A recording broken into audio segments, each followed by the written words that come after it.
I do have this for you, and this is speculation sensation, but I firmly believe this right now based on every sign that we're seeing right now points to the 49ers playing against a backup quarterback on Sunday. Every single sign we're seeing. What are the signs? Here are the signs. First of all, Geno Smith injured a groin in practice yesterday. Okay, things happen in practice. Followed by not practicing on a Friday. Not practicing on a Friday is a very big deal. Now, it's Geno Smith, it's a vet, and you'd say, oh, maybe they're just resting him. But then Pete Carroll, in his presser, not only sets Geno as questionable, but starts to have discussions with regard to Drew Lock and the potential opportunity that is in front of him. But here comes the hammer. The hammer is the Seahawks signed a quarterback to their practice squad today, and it's a veteran himself. Sean Mannion was signed. Sean Mannion. Shout out Foothill High School in Pleasanton. Exactly right. His father I grew up with over in Marin County, Santa Fe High. I know all the Mannions. Well, good for you, Sean. See if you can get him on, because I think he's going to be the backup quarterback at Levi Stadium. All right. On Sunday afternoon. Name a Mannion. I'll book him. Here, I'm not. You done. Want Jimmy? I'm not done with the signs. You want Mike? I want them all. Nico. I'm not done with the signs though. we got more signs. Okay. When I first heard about Carroll's press conference, I immediately went to betwillardandibs.com and call my message phone. Remember 1-800-bet. Remember, the line has been 10.5, which I've thought down from 12. Right. But it's been solid at 10 and a hook. But it's big. Like, that's a big number. Yeah. No Eric Armstead. You're coming off an emotional game. The other team is more rested. Yep. They're desperate. They are desperate. Okay, so all of that means, I'm not saying the Niners are going to lose, but 10.5, it's a big number. So I run over to bet. It's up to 11. Oh. I go, oh. And then I wait about 90 minutes. And I'm going to go check back and see what that number's doing. Because I did, actually. I go, I'm going to bet this thing. Did you get it at 11? I got it at 11. You want to know what it is now? 12 and a hook? Nope. 13? Nope. It's not higher than 13. Not 5, not 6, not 7. Don't know. It's off? It's off. OFF? It's OFF. Like Farhan Zaidi in the free agent market? They pulled that thing.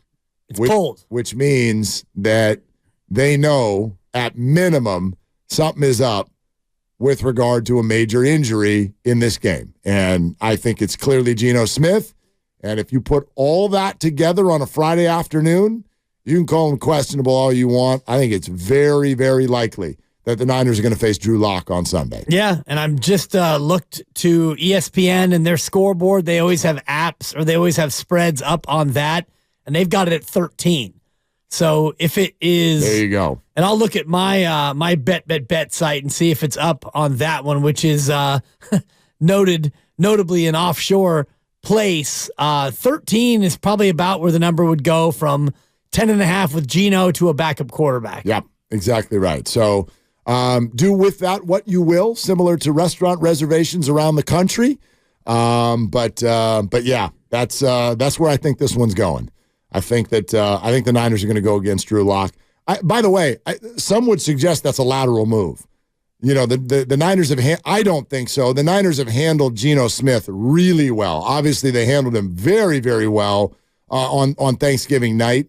But and Drew Lock's an experienced guy, so it's not like it's not like Mitch Trubisky's coming in or something crazy like that. But it helps. It helps. I do think it helps when the 49ers are heading into what is sort of like that classic trap game coming off. It's a letdown spot for sure. Win. Yeah. I don't know if it's necessarily all the way to trap status, because I don't think that Seattle is good enough to really set that trap and beat you, but it is a letdown spot. And I mean, I'm not going to bet it, but if I was to lean in one direction, I would take the 13, expecting that the 49ers will let down a little bit. How could you not, coming off the emotional Eagle game? And I do think that rest advantage is something that we don't put enough weight onto. And forget the quarterback switch, because that is significant, not having Geno and going to Drew Lock. But the rest of the team got an additional 3 days of rest. And I do think that's a huge factor late in the year in the NFL. Sure, I agree with you completely. I like it when it was sitting at 10.5 and I thought the Seahawks were healthy, I'm like, I wouldn't touch that. The Niners are good enough to beat anybody by 11, but at the same time, I'm like, it feels like too much. Yeah. But you pull Geno Smith out of the game, I changed my mind. And you mentioned it before. I think, they've won by double digits in every game except the Sean McVegas game. when he got you the cheapy 3 late to make it a 7-point game. Yeah, the rest of them have all been 13 or more. Right. All their wins have been 13 or more. Yep. Yeah. So if when they're playing well, that's what happens. But this game mimics the Browns game in terms of, like, remember when Fred Warner, when they beat Jacksonville, was like, I think we learned our lesson, which to me indicated that he felt that the 49ers relaxed after they beat Dallas and thought, all we got to do is show up and we'll win games. And they got whacked with a 3-game losing streak. Well, we find out Sunday if they actually learned their lesson, because this is the same thing now. Now it's another week of everybody telling you, Brock's the MVP, you're the best team in the league, nobody can hold a candle to you. This is what's been going on. Same thing happened after they beat Dallas. And they came out and laid an egg. And so this one mimics that and makes you wonder.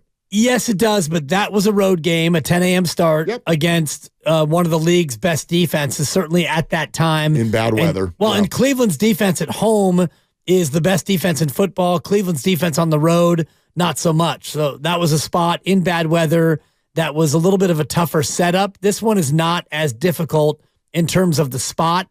You're back home against a team that you've had some ownage over.